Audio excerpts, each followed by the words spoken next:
Morning everybody, my name is Crystal. Welcome to my YouTube channel. If you like my videos, please smash that like button. Please do subscribe. It's Monday morning. There's a bit of sun in the sky and it's warmer than you would think it would be for October, when I feel warm anyway. Good morning. Alexa, good morning. Good morning.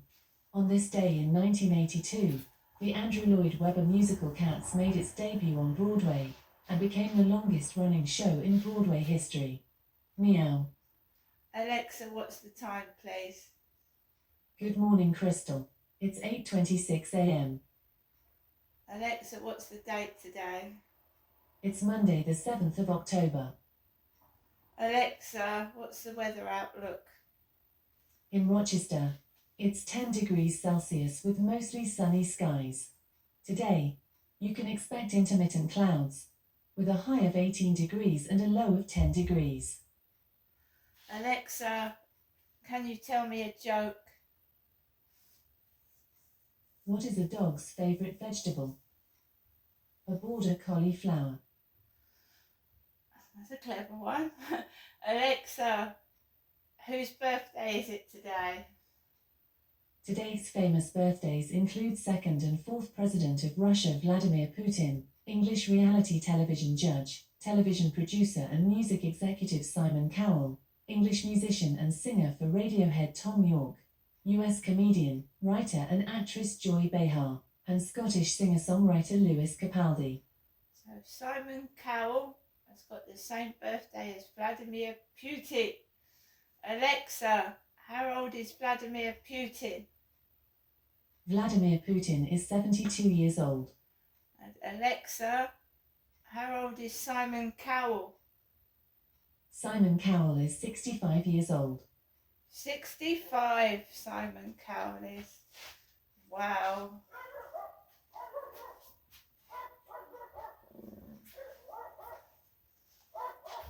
Right, a bit different Monday morning.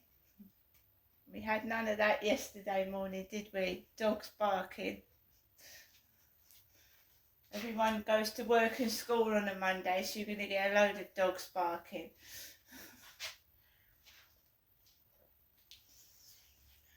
It was very quiet here yesterday. The guy upstairs was in all day, so he didn't go out Sunday. And he didn't have his kids up there either. He was alone in that flat by himself. And nobody gave me any grief at all. Nobody gave me any grief. Strange that.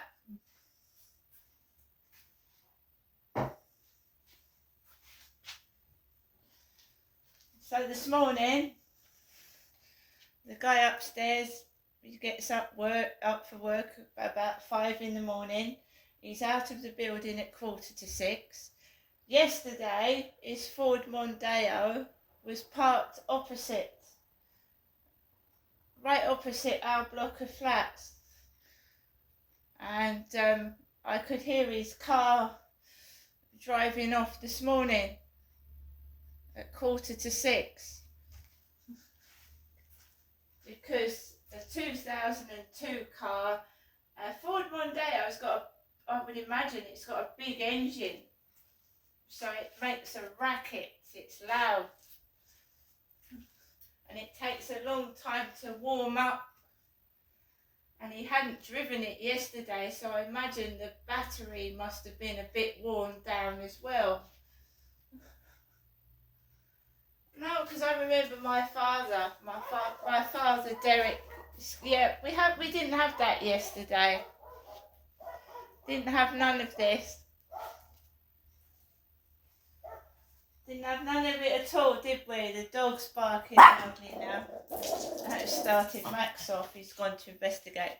So my father Derek had a number of cars, numerous amount of cars. I can't drive. I really wouldn't want to. I'm one of these people that is nervous, and I've never attempted to learn to drive. So when I first came down, my dad had a silver car. He told me he was going to get a yellow one and he bought a silver car. I'm really not good at cars and the makes and what makes them run because I've never owned a car. But one of my dad's first cars was a white Simca, and me and my mum were in it, and we could smell it burning. Because he used to buy old, buy cars off other people, and they weren't very good. So me and my mum and dad had to walk home because his car conked out and we could smell it burning. So when I came down to Kent, I hadn't seen my mum and dad for 22 years. I didn't know what they looked like. I hadn't had up-to-date photographs. I didn't know what I was going to expect. So my dad told me he was going to buy a yellow car. We got a silver one. And we all know that my father was a terrible liar. Just lied about everything. I think me and my mother will find out secrets in the future that he didn't tell us. We're finding things about him out about him all the time. 3 or 4 years on, the shenanigans he got up to and the bent things that he did. So he had a black Ford Escort. He had a navy blue Alfa Romeo with electric windows that he had for a couple of months, and then he sold it, bought it for £2,000, and it didn't work properly, so he had to sell it for less. And there was a guy he kept going to in Dover, so he knew people in Dover. He knew men in Dover because he kept taking me to Dover, which is in Kent. And he must have had about 10, 15 different cars since I've lived down here. The last two, he sold the black one, and he kept this tiny little red Toyota Starlet, a little red car he kept, which was obviously made for a woman. And why my dad was driving it when he was 6'2", I don't know. And it was the previous owner of that car was a female. And I remember my dad buying 2 cars before he died. He bought 2 cars off of eBay because I used to go up there and visit my mum and dad, and my dad would be on his tablet and he would be looking at eBay. And he was into cars, so he bought 2 cars before he died. And when I went round one morning, he was stood talking on the landline phone to a son, to this woman's son, and he was buying 2 cars off of this couple. And I went round there. I saw the black car, I saw the red car. Why he bought 2, I don't know. He sold the black one and he kept the Toyota Starlet. And then the story about that is when my dad died, the car was left and my mum sold it for a scrap for £20.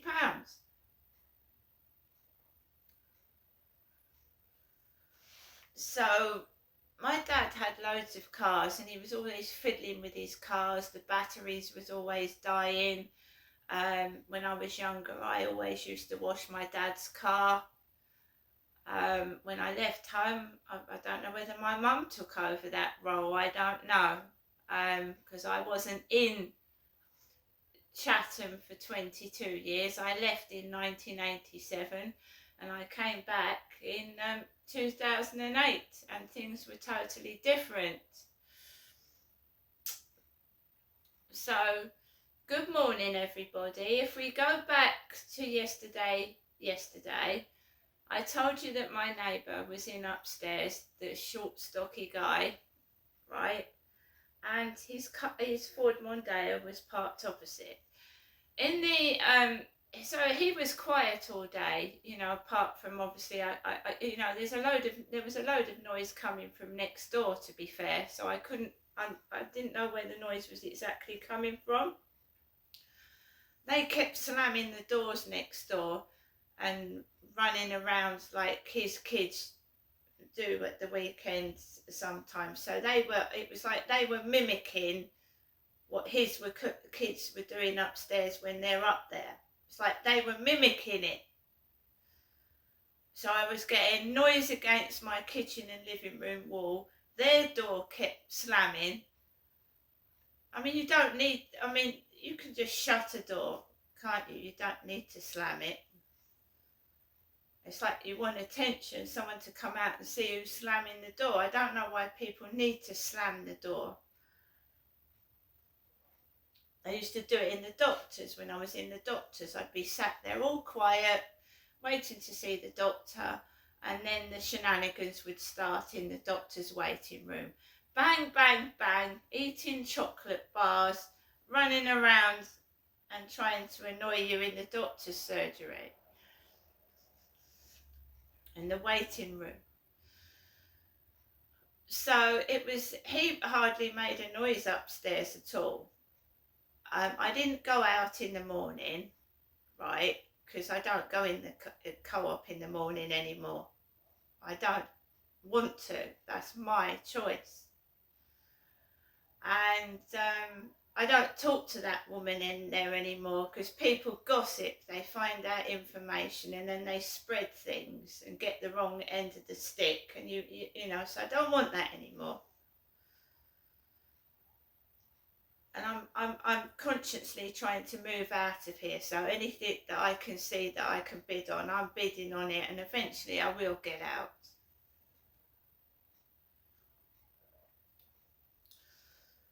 So I felt trapped. I hadn't been out all day. So in the evening, around, I think it was 5:30, I went out to the co-op. I did. He didn't. I did. And I got my purse, my hedgehog purse that Kim said she liked. And I went up to the co-op and I grabbed a basket. And I don't know why, but I didn't get very much food. So I've got bread and I've got a Scotch egg and I've got my Magnum lolly, but you know what I mean? So I didn't get that much food, but I wanted the Sunday newspaper to read, and really there was nothing much in it at all. It was a load of crap. It was a waste of £2.10. There was nothing in there.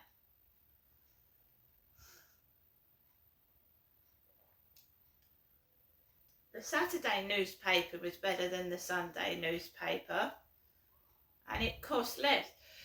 So I used the self-assessment checkout and I paid for things myself, and I just walked into the co-op and I just ignored everything. I didn't take the camera in there. I just did my shopping and I got the fuck out. So I wasn't taking notice of anybody. I was just walking around the shop, getting my stuff and getting out, and ignoring what crap was going on, because it's nothing to do with me. Because it's not only me in that co-op, there was about 15 other people. So all the noises and the shenanigans that go on in the co-op, I mean, there's loads of people in there, not just me. They could be doing it to somebody else. That's the way I'm thinking now. So I came back with my bags of shopping, came into the flat, and you could hear banging and movement, and I thought, just fuck off.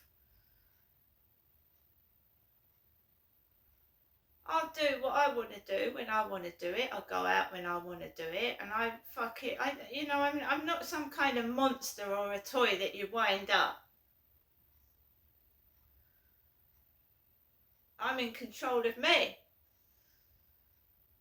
And getting stressed and being angry is bad for your health, especially as you get older. and it probably killed my father. Making fun out of people that lose their tempers. You should try and calm them down, not make them worse.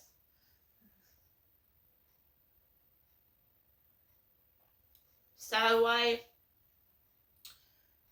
then just tidied up bits and pieces, and at 10 to 7, I mean, just because he's in upstairs, it doesn't stop me going outside.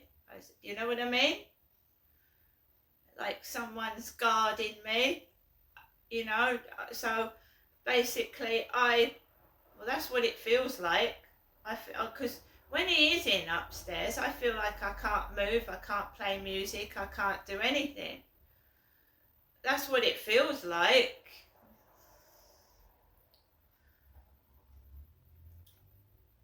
So at 10 to 7, I took Max out in the dark, and my torch had died and it wasn't working, so I went out without a torch.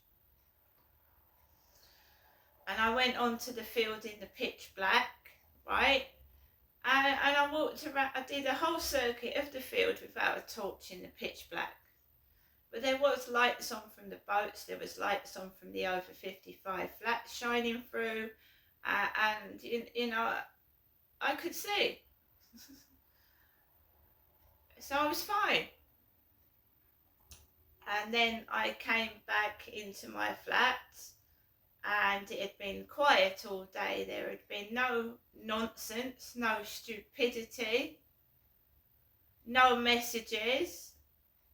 And my mum had tried, whenever he is in upstairs, my mum calls about 3 or 4 times, because the phone hurts my face, it makes me angry, and I'm more likely to start shouting and getting cross. So she called a lot yesterday while he was in upstairs. She called 3 or 4 times. When I really needed my mother to call me, she didn't call me at all.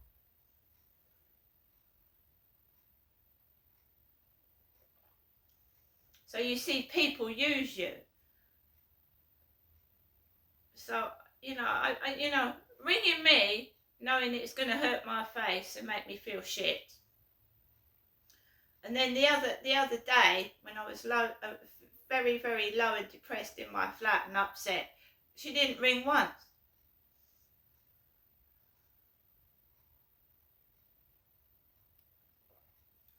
So I came back into my flat and I started to watch the platform too.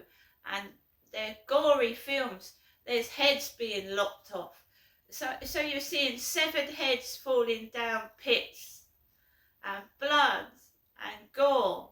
And it does have a warning, but I mean, you still see it, don't you? Heads being chopped off, people eating each other, cannibalism.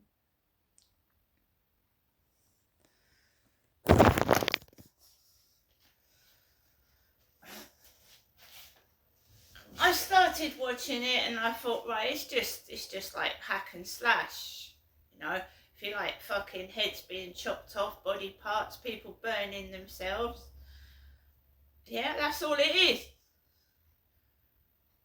Yeah, there's a story to it, but you know, it's just a pile of blood and gore and blood and guts. That's all it is.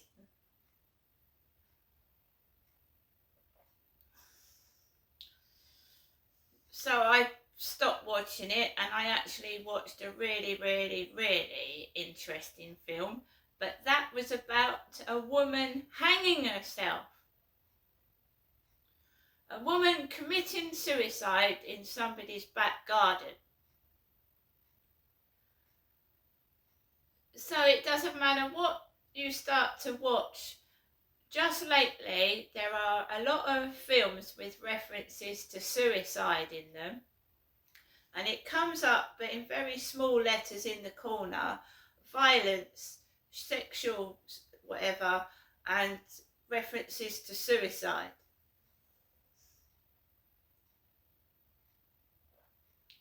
So I watched a film about a woman, a guest at this house. They were trying to sell this house.